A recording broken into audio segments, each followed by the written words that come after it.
कोइंबतूरच्या जवळ म्हणजे उटीहून निघालो आपण की आपल्याला कोइंबतूर जावं लागतं विमानतळासाठी. तर ते कोइंबतुरापासून अगदी 25-30 मिनटाच्या अंतरावरती एक प्रसिद्ध असं ठिकाण आहे. त्याचं नाव आहे आदियोगी. हे आदियोगी काय आहे तर हे बघा, ही भगवान शंकरांचा हा भव्य स्टॅच्यू असा आहे, दिसतोय तुम्हाला इथून. आणि या स्टॅच्यूच्या सर्व बाजूला असा पर्वत आहे. पहाडांच्या मध्यभागी हा भव्य असा स्टॅच्यू आहे बघा. म्हणजे याची उंची मला तरी वाटतं 60-70 फूट कमीत कमी असावी. हा स्टॅच्यू आपण आता पाहणार आहोत. इथे दुरून दुरून लोक येतात भगवान शंकराचा हा स्टॅच्यू पाहण्यासाठी. मोकळं मैदान आहे, मंदिर वगैरे नाही आहे, पण असा भव्य असा स्टॅच्यू आहे. आणि या स्टॅच्यूच्या सर्व बाजूला अशी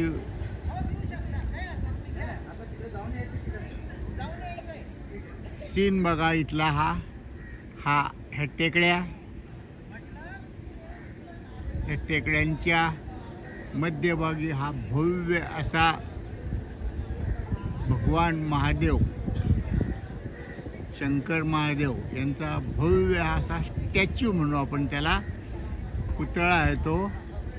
जसं जसं जवळ जाऊ तसं तसं आपल्याला स्पष्ट दिसणार आहे. आदियोगी असं या ठिकाणाचं नाव आहे. आणि या ठिकाणी हे असं जे दर्शनासाठी येतात त्यांना बसण्यासाठी असे ठिकाण आहेत. छोटी छोटी हॉटेल्स आहेत. हा मोठा 5-6 किलोमीटरचा परिसर. इथे बघा किती दाट झाडे लावलेली आहे. हे हॉटेल्स आणि ही लोक येत आहेत. सगळी देशभरातून कुठून कुठून लोक आलेली आहेत दर्शनासाठी. हे बघा, ही मंडळी आलेली आहे. आणि पुन्हा आपण पाहू स्टॅच्यूकडे आपण जात आहोत. जसे जसे आपण जवळ जाऊ तसं तसं या स्टॅच्यूचं आपल्याला पूर्ण दर्शन होणार आहे.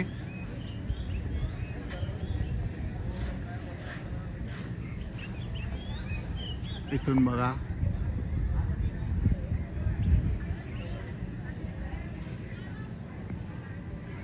जवळजवळ अर्धा किलोमीटर दूर असून मी या स्टॅच्यूचं शूटिंग करत आहे.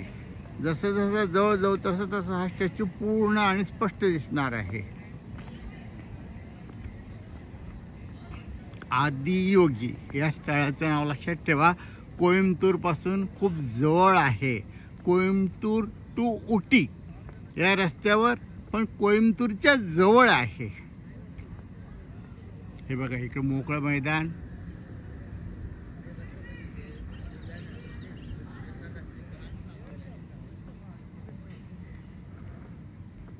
असा हा भव्य स्टॅच्यू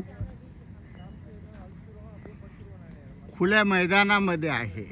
ना मंदिर, ना घंटा, ना काही दरवाजे. खुल्या प्रांगणामध्ये मोठं पटांगण आहे. हे बघा, ही झाडी मी तुम्हाला दाखवतो आहे. गाड्या येत आहेत, पायी लोक जात असतात.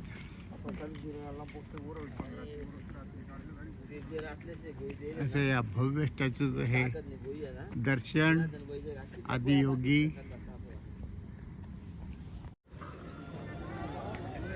हा बघा जवळून घेतलेला फोटो. भगवान शंकरांचं भव्य असा स्टॅच्यू. एक एक गोष्टी दिसत आहेत तर स्पष्ट. चंद्रकोर, गळ्यामध्ये साप, थोडा लाईट. प्रचंड उन्हामध्ये हे असल्यामुळे क्लिअर दिसत नाही आहे, पण कल्पना येते की हा किती भव्य पुतळा असावा. याच्या आजूबाजूला सर्व दूर असं काम चालू आहे. असा हा भव्य पुतळा आदियोगी.